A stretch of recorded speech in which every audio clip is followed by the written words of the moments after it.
اسلام کے جو 5 ارکان ہیں آپ کو معلوم ہے، ان میں کلمہ شہادت ہے، نماز ہے، روزہ ہے، زکوٰۃ ہے، حج ہے۔ تو ان میں سے ایک رکن جو ہے صیام، روزہ، اس کے بارے میں اس کے جملہ احکام،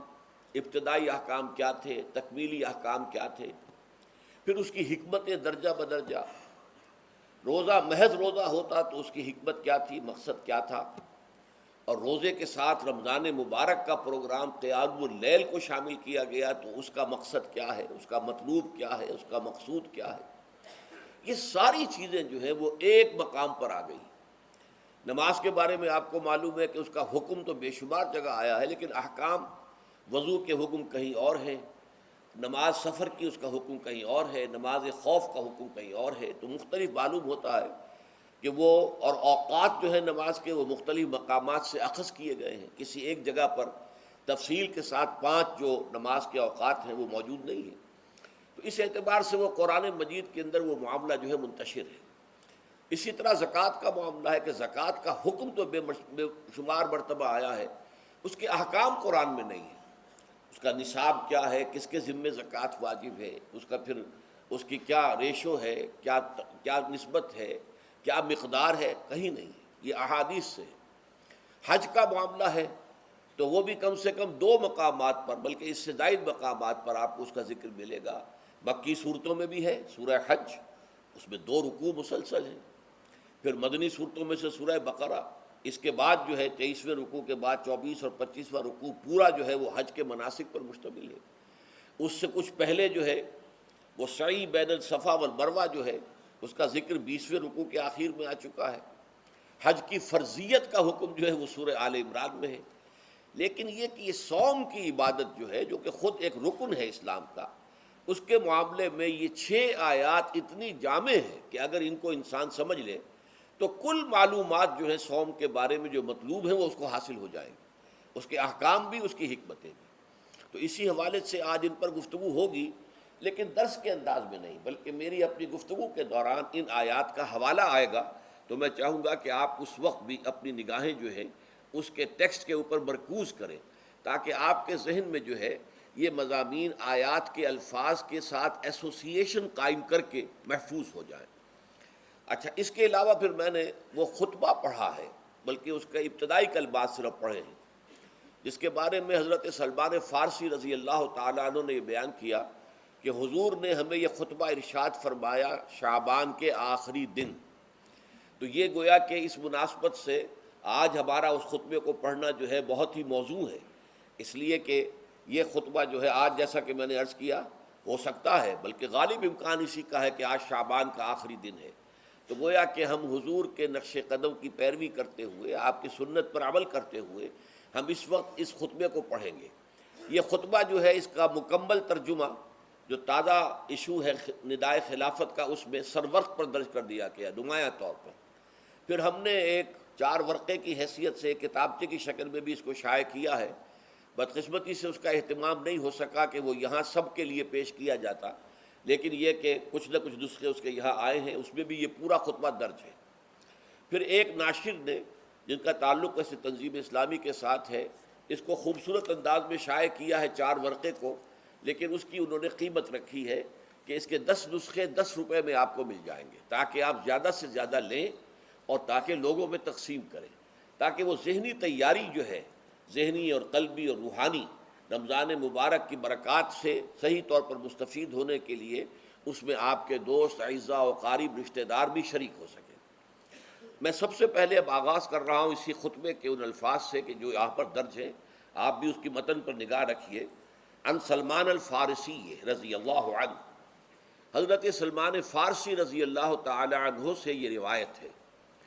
حضرت سلمان آپ کو معلوم ہے کہ ایران میں پیدا ہوئے، اور ان کے والد جو ہیں وہ آتش کدے کے بڑے ذمہ دار آدمی تھے، لیکن ان کو نفرت پیدا ہوئی کہ یہ آگ ہم خود جلاتے ہیں، ایندھن اس میں نہ ڈالیں تو بجھ جاتی ہے، ہم کیسے اس کے سامنے ہاتھ جوڑ کر کھڑے ہو جائیں، اس سے دعائیں مانگیں۔ بہرحال اس بنا پر جو بھی چپترش ہوئی،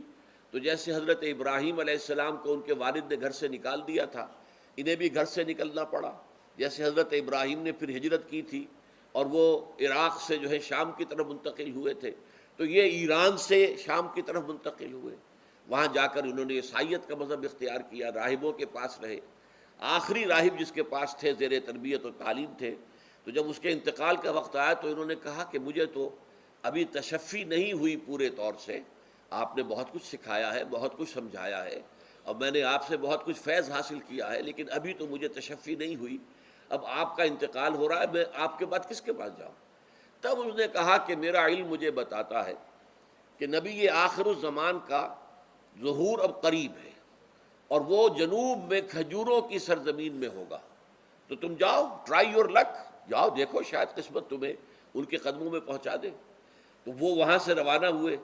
ایک قافلے کے ساتھ، قافلے پر ڈاکوؤں نے حملہ کیا، انہیں پکڑ کر غلام بنا لیا، غلام بنا کر بیچ دیا،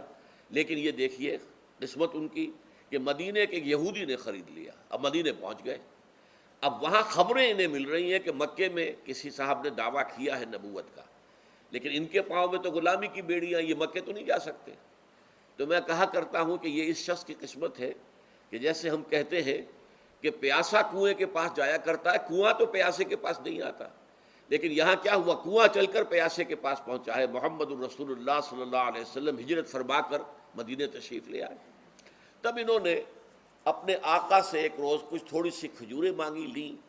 اور اجازت طلب کی اور جا کر حضور کی خدمت میں پیش کی، کیونکہ اس نے یہ بتایا تھا راہب نے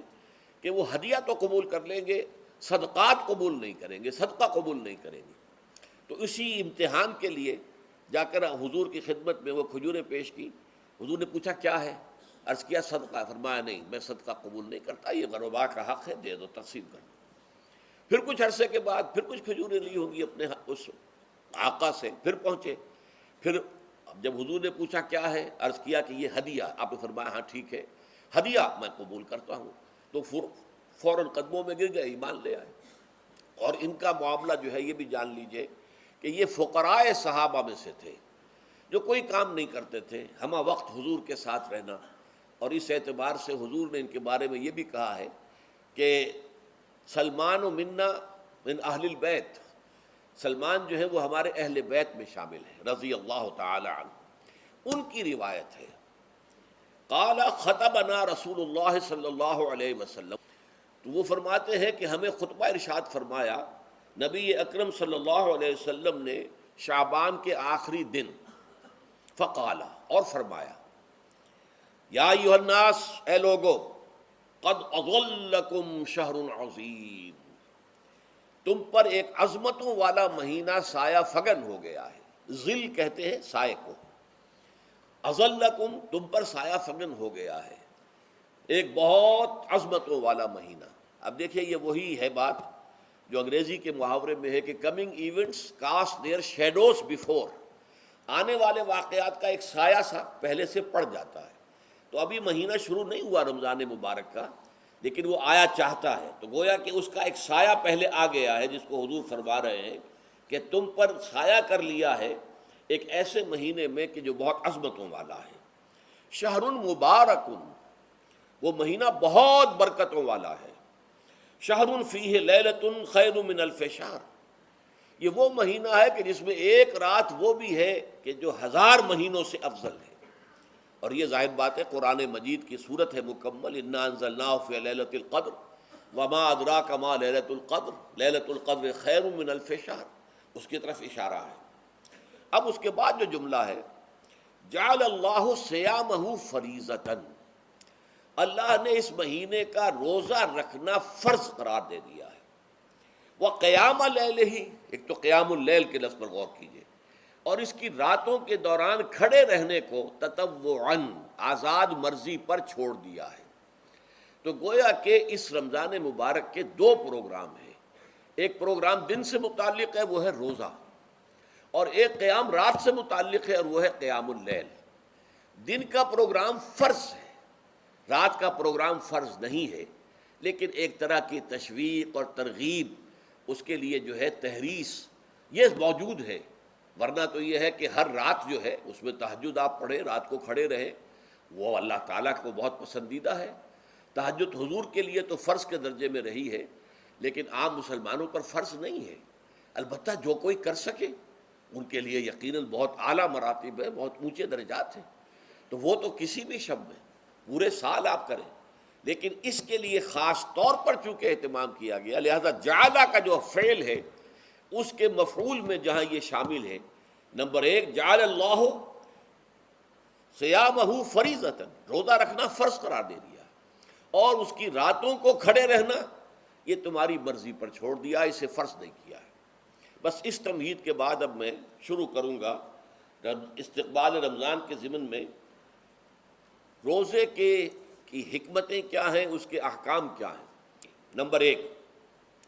شریعت محمدی میں روزے کی تدریجی فرضیت،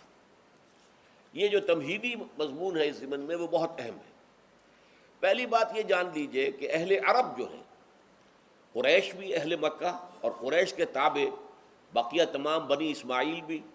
اور ان کے تابع جو بھی عرب میں دوسرے قبیلوں کے لوگ تھے کہ جو عربی تھے اور مشرک تھے، وہ سب اس کے اندر مراد ہیں۔ تو فرمایا گیا کہ ان لوگوں میں روزے کی عبادت معروف نہیں تھی۔ یا تو یہ ہے کہ حضرت ابراہیم علیہ السلام کے زمانے میں روزے کی عبادت تھی ہی نہیں، کیونکہ یہ لوگ اپنے قول کے مطابق ملت ابراہیم پر تھے، لیکن یہ ہے کہ بہرحال روزے کی عبادت سے ناآشنا تھے۔ کیا وجہ ہے یہ ہم نہیں جانتے۔ آپ کو معلوم ہے نماز سے وہ واقف تھے، اگرچہ اس کا حلیہ انہوں نے بگاڑ دیا تھا، تالیاں بجاتے تھے، سیٹیاں بجاتے تھے یہ، لیکن نماز کہتے تھے اسے نماز۔ طواف سے وہ واقف تھے، اگرچہ اس کے ضمن میں اتنی گھناؤنی حرکت بھی کی تھی کہ مرد اور عورتیں وہ بالکل برہنہ ہو کر طواف کرتے تھے، تو اسے بہت فضیلت والی بات سمجھتے تھے، بہت خدا رسیدگی کی بات سمجھتے تھے کہ کامل برہنہ ہو کر طواف کیا جائے، لیکن بہرحال طواف تھا۔ اسی طرح قیام عرفہ، قیام منی یہ بھی موجود تھے۔ تو حج کے بھی بہت سے ارکان جو ہیں وہ ان کے ہاں معروف تھے، اور ویسے خیرات و صدقات، چاہے زکوٰۃ ایک خاص نظام کے تحت نہیں تھی، لیکن زکوٰۃ و صدقات، بھوکوں کو کھانا کھلانا، یہ ان کے ہاں اعلیٰ اقدار میں یہ چیزیں شامل تھیں، اخلاقیات کے اونچے مقامات میں۔ کہ صوم کا ان کے ہاں قطعاً کوئی ذکر نہیں تھا، روزے کی عبادت جو ہے ان کے ہاں بالکل نہیں تھی۔ البتہ صوم کا لفظ موجود تھا، یہ لفظ وہ استعمال کرتے تھے اپنے گھوڑوں کے لیے، روزہ رکھواتے تھے گھوڑوں کو۔ اس کا پس منظر یہ ہے کہ ان کے ہاں آپ کو معلوم ہے کہ لڑائی، دنگا فساد، جنگ، اور یہ کہ غارت گری کرنا، لوٹ مار کرنا، یہ تمام ان عرب قبائل کا پیشہ تھا، اصل پیشہ یہی تھا۔ اس میں ان کے پاس دو جانور تھے، ایک تو اونٹ۔ اونٹ جو ہے وہ ان کی جو آب و ہوا ہے اور ان کے جو حالات ہیں اس کے ساتھ پوری مطابقت رکھتا ہے، یعنی اسے کئی دن کھانے کو نہ ملے اسے پرواہ نہیں، ہفتہ بھر پانی نہ ملے اسے کوئی پرواہ نہیں۔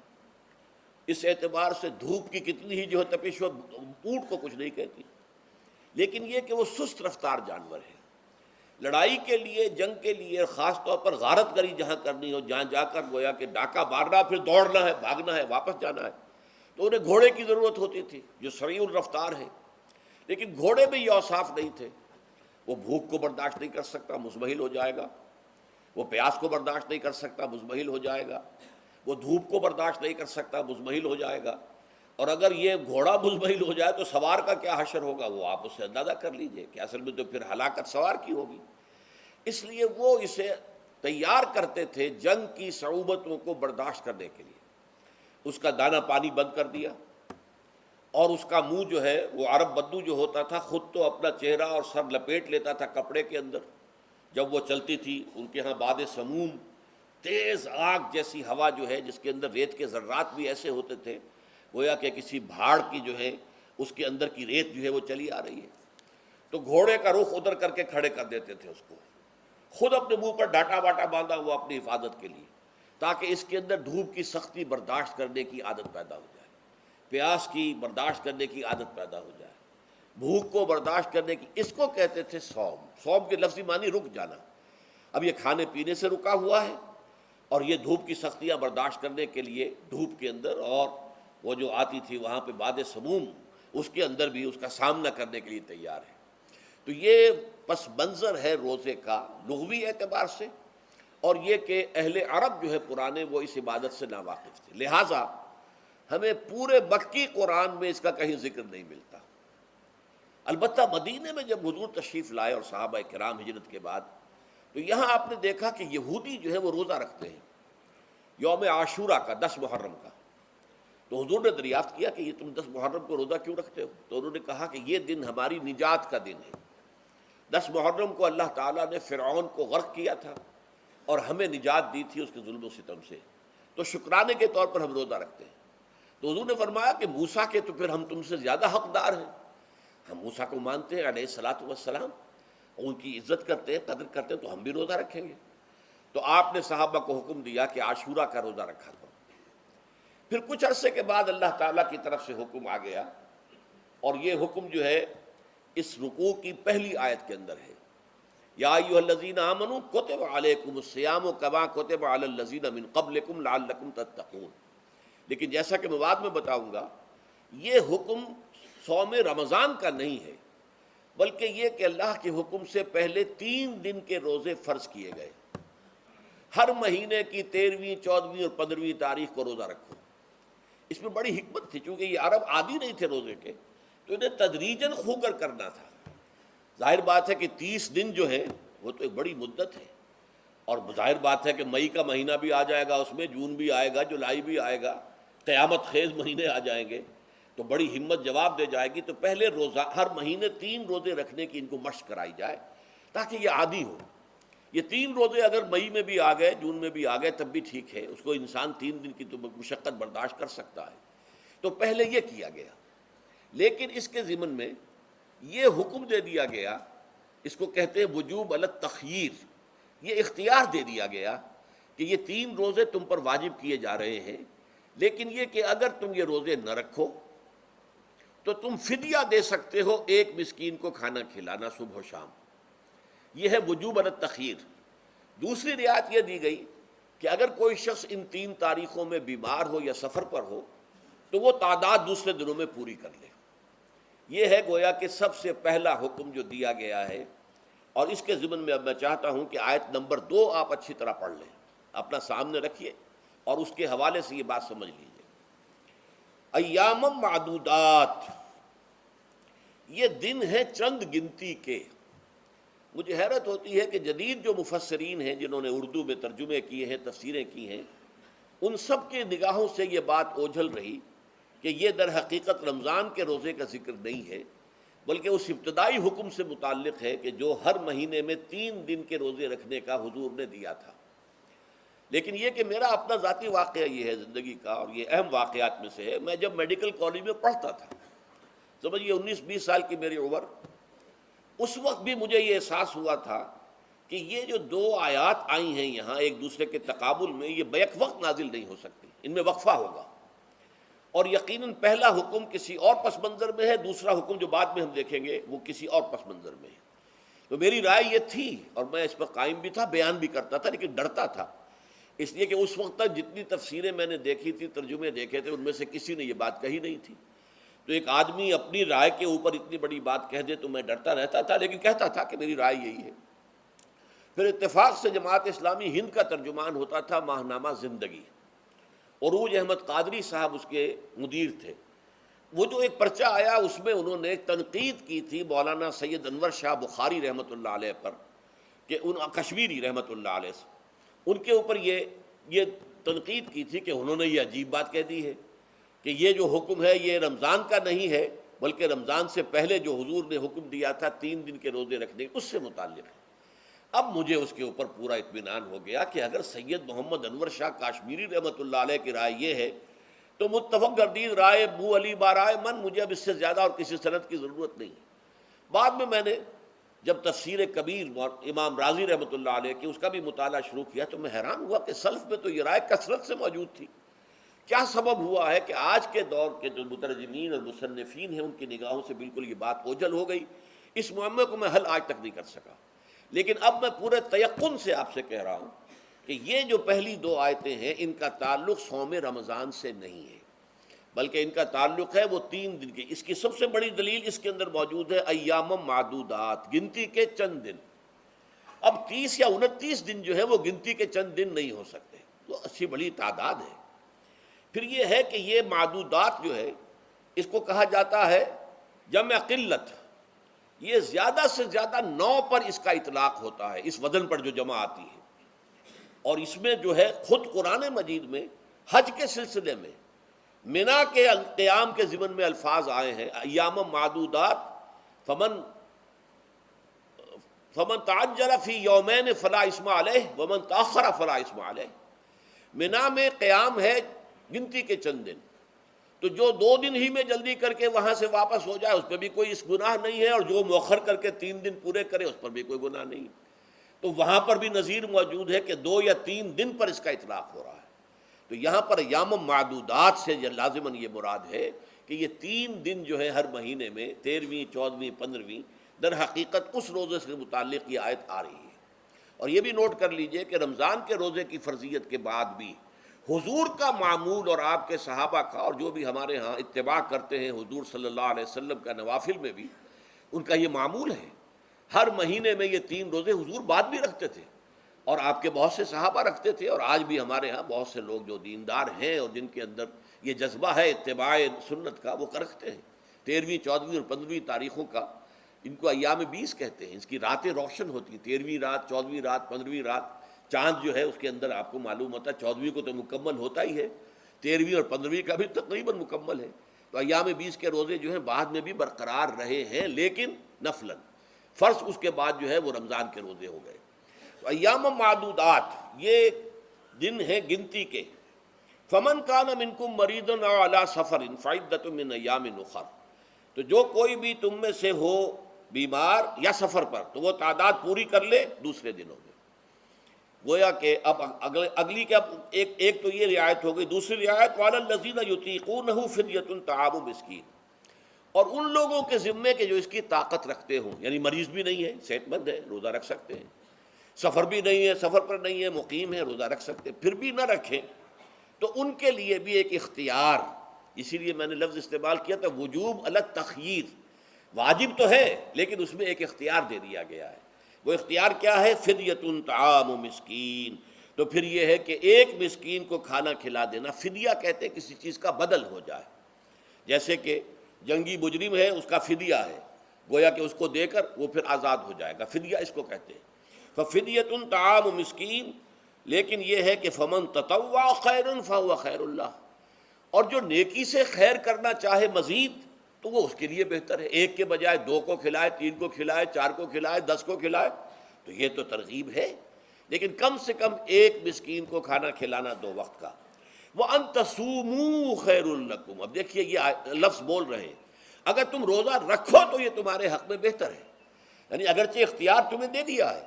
اختیار یہ ہے کہ روزہ رکھو، اگر نہ رکھو تو فدیہ دے دو ایک مسکین کا کھانا، لیکن اگر تم روزہ رکھو ان کنتم تعلمون، اگر حقیقت میں تم علم رکھتے ہو کہ روزے کے اندر کیا کیا برکات ہیں تو تمہیں روزہ لازماً رکھنا چاہیے۔ تشویق اور ترغیب موجود ہے، لیکن یہ کہ اس کی فرضیت یا وجوب نہیں ہے۔ یہ تھا ابتدائی حکم روزے کے ضمن میں۔ اب اس کے بعد اگلی آیت جو ہے اس کے بھی پہلے حصے کو مت پڑھیے، شہر رمضان الذی انزل فیہ القرآن، اس کے بارے میں تو بعد میں گفتگو ہوگی، بینات من الہدی والفرقان، لیکن اگلا جملہ فمن شہد منکم الشہر فلیصم، اب یہ رمضان کے روزے کی فرضیت کا حکم آیا ہے۔ رمضان کا مہینہ وہ ہے جس میں قرآن نازل کیا گیا، اس کے بارے میں جیسا کہ میں نے عرض کیا پھر بعد میں عرض کروں گا، لیکن جو شخص بھی تم میں سے موجود ہو اس مہینے میں، اپنے گھر میں موجود ہے، اپنے شہر میں موجود ہے، سفر پر نہیں ہے، یا یہ ہے کہ جو شخص بھی اس مہینے کو پائے، اس کی زندگی میں یہ مہینہ آ جائے،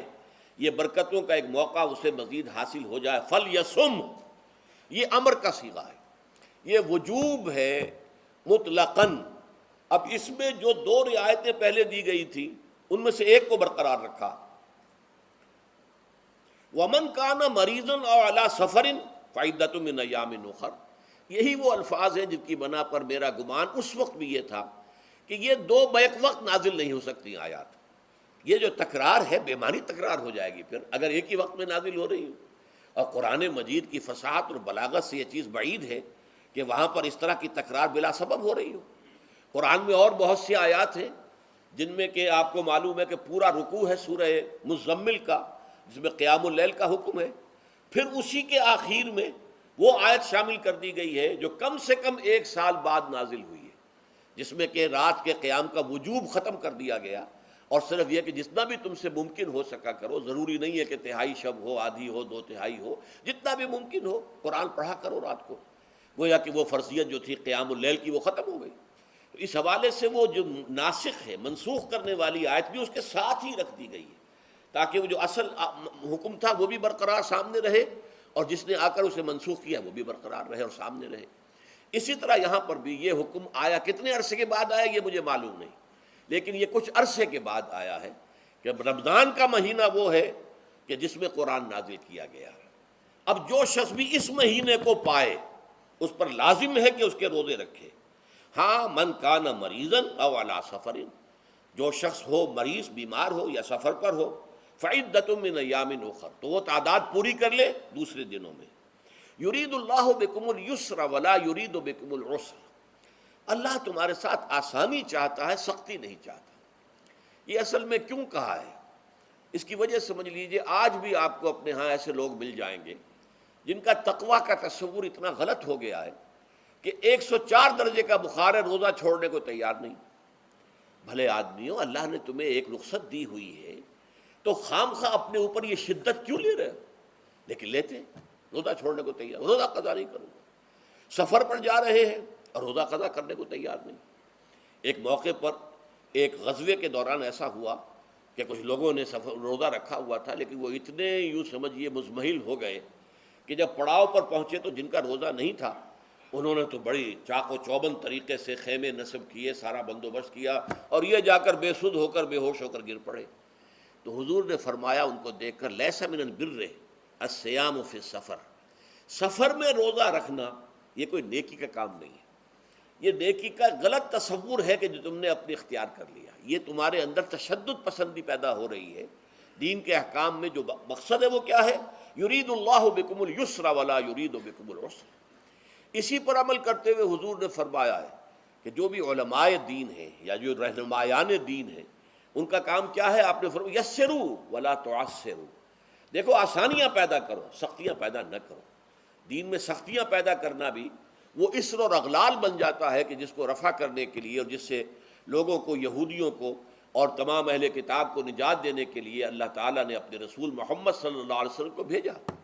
وَيَضَعُ عَنْهُمْ إِصْرَهُمْ وَالْأَغْلَالَ الَّتِي كَانَتْ عَلَيْهِمْ، کہ جہاں وہ نیکی کا حکم دیتے ہیں، بدی سے روکتے ہیں،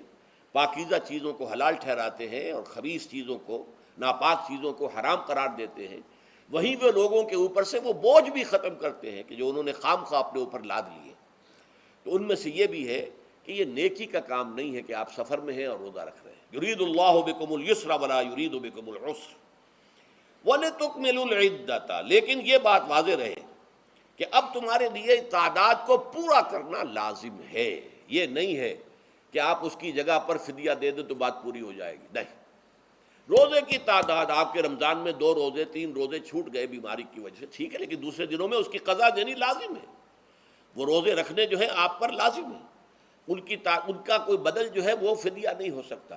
البتہ یہ نوٹ کر لیجئے، یہ حکمت نبوی ہے کہ یہاں اگرچہ وہ فدیے کا حکم جو ہے گویا کہ بظاہر قرآن مجید کے الفاظ سے محسوس ہوتا ہے کہ مطلقاً منسوخ ہو گیا، لیکن حضور نے اس کو خاص حالتوں میں باقی رکھا ہے۔ کوئی شخص اتنا بوڑھا ہو چکا ہے یا خاتون اتنی بوڑھی ہو چکی ہے کہ دن بھر کا فاقہ جو ہے اس میں اندیشہ ہے کہ کہیں ہلاک نہ ہو جائے۔ کوئی مریض ہے، مرد ہے یا عورت ہے، وہ ڈائبٹیز کی مریضہ ہے، اس کو وہ شوگر کا مرض ہے اور وہ اس کو برداشت نہیں کر سکتی، شوگر لیول بہت نیچے ہو جائے تو موت واقع ہو سکتی۔ کوئی ایسا مریض ہے جس کو مرض سے شفا پانے کی اب کوئی امید ہے ہی نہیں کہ میں مرض سے شفا پا جاؤں گا یا پا جاؤں گی تو اس کے بعد میں روزہ مکمل کر دوں گی، نہیں۔ ایسے لوگوں کے لیے حضور نے اس رعایت کو برقرار رکھا ہے کہ ایسے لوگ اگر ایک مسکین کو کھانا کھلا دیں تو یہ فدیہ بن جائے گا۔ لیکن جو بھی شخص صحت مند ہو اور صحت کی توقع رکھتا ہو اور جو شخص بھی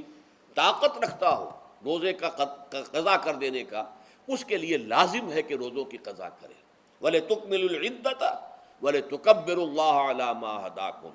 اور تاکہ تم اللہ کی کبریائی کا اعلان کرو اس چیز پر کہ جو اس نے تمہیں ہدایت عطا فرمائی ہے۔ اب اس کا ایک تو ظاہر ہے کہ جب روزے ختم ہوتے ہیں عید الفطر میں تکبیر، اضافی تکبیرات کے ساتھ 2 رکعتیں ہیں جو ہم ادا کرتے ہیں۔ احناف کے نزدیک 6 اضافی تکبیرات ہیں اور اہل حدیث کے نزدیک 12 ہیں، لیکن تکبیرات ہیں اضافی۔ اور یہ کہ جاتے ہوئے اور آتے ہوئے عید کے لیے آپ جا رہے ہیں تو تکبیرات پڑھتے ہوئے جائیے، واپس آ رہے ہیں تکبیر پڑھتے ہوئے آئیے، اور یہ بھی کہ جاتے ہوئے راستہ کوئی اور، آتے ہوئے راستہ کوئی اور اختیار کیجئے، تاکہ پورا شہر، پوری بستی جو ہے تکبیر کی آواز سے گونج جائے۔ یہ ظاہر ہے، باطن اس کا کیا ہوگا؟ اللہ کی کبریائی کا اعلان کرو، اللہ کی کبریائی کو نافذ کرنے کی کوشش کرو۔ جب اللہ نے تمہیں ہدایت دے دی ہے، تمہیں اپنے دین حق سے نواز دیا ہے، اب تمہارا فرض ہے کہ اس کو قائم کرو، اس کے لیے جد و جہد کرو، اس کے لیے تن من دھن لگاؤ، اس کے لیے جان اور مال سے جہاد کرو۔ وَلِتُكَبِّرُوا اللَّهَ عَلَى مَا هَدَاكُمْ وَلَعَلَّكُمْ تَشْكُرُونَ، اور تاکہ تم واقعتاً شکر کرو۔ اس پر بھی گفتگو بعد میں ہوگی۔ یہ حکمت صوم کے حوالے سے ہے یہ لفظ۔ اس کے بعد جو ہے ایک آیت چھوڑ کر پھر اگلی 5ویں آیت پڑھیے۔ یہ ہے تکمیلی احکام۔ ابتدائی احکام آ گئے، نمبر 2 میں صوم رمضان کا حکم آ گیا۔ نمبر 3 پر ہوا کیا تھا کہ جب روزوں کا حکم دیا گیا تو چونکہ مثال آپ نے رکھی تھی یہود کی کہ یہود جو ہیں عاشورہ کا روزہ رکھتے ہیں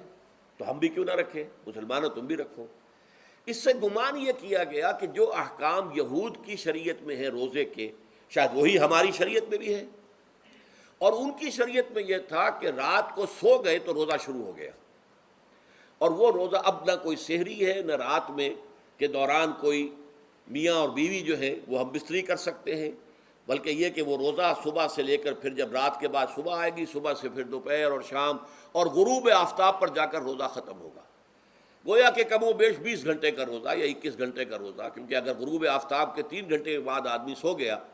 تو وہاں سے جو روزہ شروع ہوا ہے تو غروب آفتاب پر اگلے روز جو ہے وہ ختم ہوگا، تو ہو جائے گا 20-21 گھنٹے کا روزہ۔ یہ روزے کا حکم لوگوں نے سمجھا، اس کی صراحت کوئی نہیں تھی، لیکن لوگ جو ہے چونکہ صراحت منفی بھی نہیں تھی مثبت بھی نہیں تھی، لہذا وہ رات کے وقت میں جب جو دن ہوتے تھے روزوں کے، ان کی راتوں میں وہ اپنی جو بھی ایک طبعی ضرورت ہے، جو ہم بستری ہے میاں اور بیوی کی، شوہر اور بیوی کی، وہ کر گزرتے تھے جذبات کے اندر، جو بھی اس وقت ان کی احتیاج ہوئی۔ دل میں کھٹک رہتی تھی کہ پتہ نہیں ہم نے یہ صحیح کام کیا نہیں کیا، غلط کیا، تو اس سے یہ کہ ظاہر بات ہے کہ پھر قرآن مجید اسے قرار دے رہا ہے اپنے آپ سے خیانت کرنا۔ جب انسان اپنے ضمیر کے خلاف کوئی بات کر رہا ہو تو چاہے وہ بات صحیح ہے لیکن وہ اسے گناہ سمجھ کے کر رہا ہے تو اس نے تو گناہ کیا، وہ اپنے آپ سے تو خیانت کر رہا ہے۔ ایک شخص ہے وہ بکری کا گوشت کھا رہا ہے لیکن سمجھتا یہ کہ یہ سور کا گوشت ہے، تو اس نے تو سور ہی کا کھایا نا، اس نے بکری کا تو نہیں کھایا، لیکن اس نے سمجھا یہ کہ یہ سور کا گوشت اور کھا رہا ہے۔ تو اس حوالے سے ایک دغدغہ سا دل میں رہتا تھا، پریشانی۔ تو اب جو یہ 5ویں آیت ہے، طویل ترین آیت ہے اس سلسلے کی، اس میں روزے کے تکمیلی احکام آ گئے جو ابدی ہیں، آج تک قائم ہیں اور قیامت تک قائم رہیں گے۔ فرمایا احل لکم لیلۃ الصیام الرفث الی نسائکم، اے مسلمانوں روزے کی راتوں میں تمہارے لیے حلال کر دیا گیا ہے اپنی بیویوں سے اپنی خواہش کا پورا کرنا۔ رفث الی نسائکم ہن لباس لکم وانتم لباس لہن، وہ تمہارے لیے بمنزلہ لباس ہیں، جیسے لباس کے اور انسان کے درمیان کوئی حجاب نہیں ہوتا، ایسے ہی شوہر اور بیوی کے درمیان بھی کوئی حجاب نہیں رہتا۔ ہن لباس لکم وانتم لباس لہن، اور ویسے بھی ایک معنی میں کہ جیسے لباس آپ کو گرمی کی شدت سے بچاتا ہے، ورنہ ہو سکتا ہے کہ تیز دھوپ جو ہے جو عرب میں ہوتی تھی وہ تو آپ کی کھالوں کو جلا دے، تو یہ حفاظت کا ایک ذریعہ بھی ہے۔ اسی طریقے سے شوہر کے لیے بیوی اپنی عفت و عصمت کو برقرار رکھنے کے لیے ایک ذریعہ ہے کہ کہیں حرام میں منہ نہ مارے، بیوی موجود ہے، حلال ذریعے سے اپنی خواہش پوری کرے۔ اور بیوی کے لیے شوہر اسی طریقے سے ایک ڈھال بن جاتا ہے کہ اسے خام خواہ ادھر ادھر دیکھنے کا کوئی خیال بھی کبھی نہ آئے، اس کی جو بھی نفسانی خواہش ہے اس کی شوہر پورا کر رہا ہے۔ تو اس اعتبار سے بھی ہن لباس لکم وانتم لباس لہن، علم اللہ انکم کنتم تختانون انفسکم، اللہ کے علم میں ہے کہ تم اپنے آپ سے خیانت کر رہے تھے۔ اس کی وضاحت میں پہلے کر چکا ہوں کہ دل میں یہ دغدغہ تھا کہ یہ حرام کام اور کر رہے ہیں، یہ گویا کہ اپنے آپ سے خیانت، اللہ سے بغاوت نہیں تھی۔ کیوں کہ اللہ تعالیٰ کی طرف سے تو حکم تمہیں معلوم تھا ہی نہیں ابھی، آیا اس کی اجازت ہے یا نہیں ہے؟ لیکن اپنے آپ سے تو خیانت کر رہے ہو نا، تم یہ سمجھ رہے تھے کہ یہ نہیں ہونا چاہیے، یہ گویا کہ ممنوع ہے اور کر رہے تھے، تو اس کو کہا کہ تم اپنے آپ سے خیانت کر رہے تھے۔ علم اللہ انکم کنتم تختانون انفسکم فتاب علیکم، تو اللہ نے تم پر اپنی رحمت اور مغفرت کے ساتھ توجہ فرمائی، یعنی جو کچھ اب تک ہو چکا ہے اسے اللہ نے معاف کر دیا، اسے صاف کر دیا، کلین سلیٹ۔ اب تمہارا جو اعمال نامہ ہے اس میں اس طرح کا اگر کوئی عمل درج ہو گیا ہے تو وہ اللہ نے صاف کر دیا ہے۔ وعفا عنکم، اور تمہیں معاف بھی کر دیا ہے۔ فالآن باشروہن، تو اب تم ان کے ساتھ جو بھی تعلق زن و شو ہے اس کو اختیار کر سکتے ہو۔ فالآن باشروہن وابتغوا ما کتب اللہ لکم، اور حاصل کرو وہ کچھ جو کچھ اللہ نے تمہارے لیے لکھ دیا ہے۔ یہ تعلق زن و شے سے دو چیزیں ہیں کہ جو مقصود ہیں، ایک تو سب جانتے ہیں اولاد، ہر انسان کی خواہش ہوتی ہے کہ میری نسل کا تسلسل باقی رہے، لیکن نمبر دو ایک شے اور ہے، قرآن مجید میں بیان کیا گیا، بولے تسکنوا الیہا، اس میں ایک سکون ہے، اس میں جو بھی ہے، جو بھی عمل ہے مباشرت کا، اس میں ایک اعصابی طور پر سکون کی کیفیت انسان کو حاصل ہوتی ہے، تو یہ بھی مطلوب و مقصود ہے۔ تو ما کتب اللہ لکم، تمہارے لیے اللہ نے اس میں ایک تو اولاد کا معاملہ رکھ دیا ہے اور ایک تمہارے لیے سکون کا، لتسکنوا الیہا، تاکہ تم ان کی طرف توجہ کر کے سکون حاصل کرو۔ فالآن باشروہن وابتغوا ما کتب اللہ لکم وکلوا واشربوا، اب سحری کا حکم آ گیا، وکلوا واشربوا حتی یتبین لکم الخیط الابیض من الخیط الاسود من الفجر، اور کھاتے رہو اور پیتے رہو یہاں تک کہ تمہارے لیے فجر کے وقت کے اعتبار سے سفید ڈوری سیاہ ڈوری سے بالکل علیحدہ ہو جائے۔ اصل میں اس کو بعض صحابہ نے تو سمجھا کہ یہ لغوی معنی اس کے لیے کہ آپ اپنے تکیے میں ایک سفید دھاگا رکھ لیا اور ایک کالا رکھ لیا، اور دیکھتے رہتے تھے جب یہ سفید اور کالا علیحدہ علیحدہ نظر آنے لگے تو پھر روزے کا رکھنے کا وقت شروع ہو چکا اور اب کھانا پینا بند کر دیا جائے۔ فرمایا گیا یہ مراد نہیں ہے، یہ جب پاؤں پھٹتی ہے تو اس کے اندر ایک سفید سی لکیر جو ہے افق کے اوپر آتی ہے، یہ ہے مراد، کہ وہ جو سفید لکیر ہے وہ ظاہر ہو جائے اور وہ رات کے اختتام کا گویا کہ ایک اعلان اور علم بن جائے۔ تو وَكُلُوا وَاشْرَبُوا، اب اس کی جو ہے بڑی تاکید کی گئی ہے، تَسَحَّرُوا فَإِنَّ فِي السُّحُورِ بَرَكَةٌ، سحری ضرور کیا کرو، اور یہ در حقیقت برکت کا ذریعہ ہے۔ یہ بھی آپ نے فرمایا ہمارے اور یہود کے روزے کے مابین جو فرق ہے وہ سحری ہے، یہ سحری، چونکہ روزہ جو ہے وہ فجر سے لے کر اور غروب آفتاب تک ہے، طلوع آفتاب سے نہیں، فجر سے، جبکہ وہ سپیدہ سحر جس کو ہم کہتے ہیں نمودار ہو جائے، طلوع آفتاب کو ابھی 1.5 گھنٹے بعد ہوگا کہیں جا کر، لیکن اس وقت جو ہے روزہ شروع، غروب آفتاب پر ختم۔ اس حوالے سے اس سے پہلے کھانا پینا، اور اس میں بھی فرمایا گیا کہ بعض لوگ بہت زیادہ احتیاط کرتے ہیں، وہ صحیح نہیں ہے، اس لیے کہ فجر کے لیے اذان جب دیتے تھے تو اس میں بعض حضرات ذرا جلدی کرتے تھے، حضور نے فرمایا کہ نہیں دیکھو یہ ذرا جلدی کر دیتے ہیں، اگر تم میں سے کسی کے ہاتھ میں پیالہ ہے، ابھی وہ کچھ کھا رہا ہے، اذان ہو گئی ہے، تو وہ اپنا پیالہ پورا کر لے، اس میں بھی تشدد کی ضرورت نہیں، جیسے کہ اس سے پہلے ہم پڑھ چکے یسروا ولا تعسروا، یرید اللہ بکم الیسر ولا یرید بکم العسر، اللہ تمہارے ساتھ آسانی چاہتا ہے، سختی نہیں چاہتا۔ تو اسی طرح فرمایا وَكُلُوا وَاشْرَبُوا حَتَّى يَتَبَيَّنَ لَكُمُ الْخَيْطُ الْأَبْيَضُ مِنَ الْخَيْطِ الْأَسْوَدِ مِنَ الْفَجْرِ ثُمَّ أَتِمُّوا الصِّيَامَ إِلَى اللَّيْلِ، پھر اب روزے کو پورا کرو رات تک۔ إِلَى اللَّيْلِ میں پھر بڑی بحثیں ہوئی ہیں، اس لفظ کی مناسبت سے اہل تشیع اس کے قائل ہیں کہ جب کہ خوب اندھیرا ہو جائے، لیکن اہل سنت کا اجماع ہے کہ غروب آفتاب اس سے مراد ہے، اس لیے کہ آغاز رات کا غروب آفتاب کے ساتھ ہے، اور اس میں بھی احادیث کے اندر آیا ہے کہ تعجیل کرنی چاہیے۔ بعض لوگ وہی جو میں نے عرض کیا کہ تقویٰ کے تحت جو ہے، جیسے کہ سفر میں بھی روزے رکھتے ہیں، یا 104 بخار کے درجے میں بھی وہ روزہ قضا کرنے کو تیار نہیں ہوتے، ایسے ہی وہ تاخیر کرتے ہیں اپنے تقوی کے حساب سے، کہیں ایسا نہ ہو، کوئی غلطی نہ ہو جائے، کہیں یہ نہ ہو جائے، کہیں وہ نہ ہو جائے، تو پھر اس کے اندر وہ افطار میں، تو آپ نے فرمایا کہ قوم جو ہے اسی وقت صحیح رہے گی جب کہ وہ افطار میں عجلت سے کام لے، یعنی سحری کے اندر بہت زیادہ جلدی کرنے کی ضرورت نہیں، اگر اذان ہو رہی ہے اس کے دوران بھی اگر کچھ کھا پی رہے ہو تو کھا پی لو، مکمل کر لو۔ اسی طریقے سے افطار کے اندر جو ہے وہ تاخیر کرنے کی ضرورت نہیں، سورج کے غروب کے ساتھ افطار کر لو۔ وَلَا تُبَاشِرُوهُنَّ وَأَنْتُمْ عَاكِفُونَ فِي الْمَسَاجِدِ، ہاں اپنی بیویوں سے تم مباشرت نہ کرو، تعلق زن و شو قائم نہ کرو جب کہ تم مسجدوں کے اندر معتکف ہو۔ یہ اعتکاف کا ذکر ہو گیا۔ رمضان کے آخری عشرے میں یہ اعتکاف جو مسنون ہے کہ 21ویں شب سے شروع ہو جائے گا، یعنی 20واں روزہ ختم ہوا اس کے ساتھ یہ اعتکاف شروع ہو گیا، اور پھر اعتکاف مسنون جو ہے وہ جب تک کہ چاند نظر نہ آ جائے شوال کا، عید کا، تو اس وقت تک یہ اعتکاف جاری رہے گا۔ یہ ہے مسنون اعتکاف۔ اس کی کیا حکمت ہے وہ میں بعد میں عرض کروں گا۔ تو یہ حکمت جو ہے اس کے حوالے سے گفتگو بعد میں ہو جائے گی، لیکن یہاں یہ بتا دیا گیا کہ یہ جو رمضان کی 20 راتوں میں اجازت دی گئی ہے اپنی بیویوں کے ساتھ ہم بستری کی، وہ اس معتکف کے لیے نہیں ہے۔ جو مسجد میں معتکف ہے تو ہاں اس کی اہلیہ آ سکتی ہے وہاں ملاقات کے لیے، کسی مشورہ کوئی کرنا ہے بہت ضروری ہے، آ جائے، ملاقات ہو سکتی ہے، لیکن یہ کہ مباشرت نہیں ہو سکتی، وہ حرام ہے۔ فرمایا وَلَا تُبَاشِرُوهُنَّ وَأَنْتُمْ عَاكِفُونَ فِي الْمَسَاجِدِ تِلْكَ حُدُودُ اللَّهِ، یہ اللہ کی حدود ہیں، شریعت اسلامی کی یہ حدود ہیں۔ فَلَا تَقْرَبُوهَا، تو ان کے قریب تک مت جاؤ۔ قرآن مجید میں اس اعتبار سے دو انداز تعبیر ہے